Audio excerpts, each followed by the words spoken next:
in my opinion, the Americans were presented with uh, two options that had their cons in different places, and there was definitely, I mean, I know that my wife's family and people around had a decision to make in terms of who was the least worst candidate, and this is something you hear very often. And I guess in this election as well, you're seeing from a lot of people, a similar problem where who's the least worst? Is it Joe Biden, who, just from the virtue of being old, is having, difficulty in some times keeping up with the pace, and then you've got Donald Trump with his obvious flaws. So would you see that, especially in the church community, are the majority, in your opinion, blind followers of Donald Trump, or are they maybe least worst types where they're picking Trump over because of the policy agenda perhaps that he might have? No, this is the frequent refrain, is that they pick Donald Trump because of abortion and judges. Mm-hmm. So because he was pro-life, and because he was going to pick judges that were also pro-life and had this strict kind of sense of what the Constitution would permit, that they were going to go with someone who was a flawed vessel. But there's a couple of things that lead me to sort of reject that view, that it was really just the kind of holding their nose and voting for something they otherwise wouldn't choose.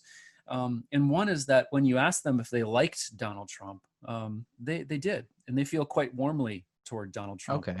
He gets very high kind of warmth ratings from evangelical Christians. And so that's one thing. And, if they were really holding their nose, they could say, I really don't like this guy, but I'm going to support him anyway. And that's not what they're doing. And the other one is the degree to which they've really changed some core values in order to support Donald Trump. And so it's one of the more dramatic changes I've seen in polling over a fairly short period of time. So 2011, Americans were asked if a politician who has committed immoral acts in their personal life could be ethical in their public behavior. So could they still be a good public servant effectively, even though they've been immoral in their personal life? And so there was no, at 2011, there was no sense that this is about Donald Trump. This was about something else. And evangelical Christians were the strongest adherents against that vision. As you would assume, yeah. As you would assume. That's kind of the core of what they're about. You have to be pure in your heart in order to be, a good citizen, right? It comes from the inside out. By 2016, they were the most fervent adopters of that view. The people who had changed the most. They went to the complete opposite end of the spectrum. It was something like 20% in support in 2011 to like 60 or 70% in support in 2016.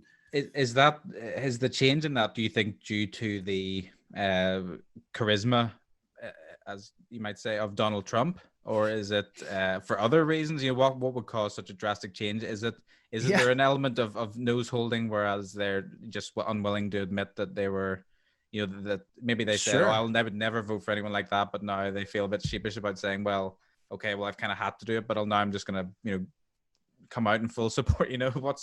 I suppose. I mean, I would just, it's. At least one really older observer of evangelicals, he was studying them in his entire life. Once he saw this result, he said, I don't know anything about this group anymore. Yeah. I mean, this is the thing for somebody that studies religion and politics. You say, well, there's some core values and everything else emanates from that. And that's kind of the point of studying religion and politics, is that you can study these things and therefore gain a rational understanding of. You get to know the groups you're studying. Yeah. Yeah, exactly right.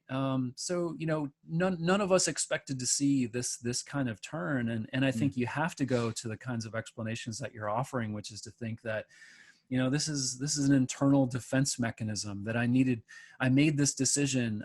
Maybe I'm ashamed of it. Who knows? But I need to find some kind of way to justify it and protect myself from that kind of scrutiny. So perhaps this is that sort of thing. But to see that kind of rejection of what was understood to be at the core of a belief system is just incredible. Well, yeah, from a Christian perspective, we talk about in the church your witness being everything, and when you say about you would think that Christians would demand more, because this notion of witness in terms of how the world sees you reflecting your faith, you know, and in terms of you have to be an ambassador for your religion to the world, you would assume that in those evangelical groups that would be one of the key issues. I mean, even ahead of the policies, you know, that they may be in favor of, you would think, you know, and I guess that was part of the argument against Hillary Clinton in terms of she's corrupt, she's this, she's that, and the other.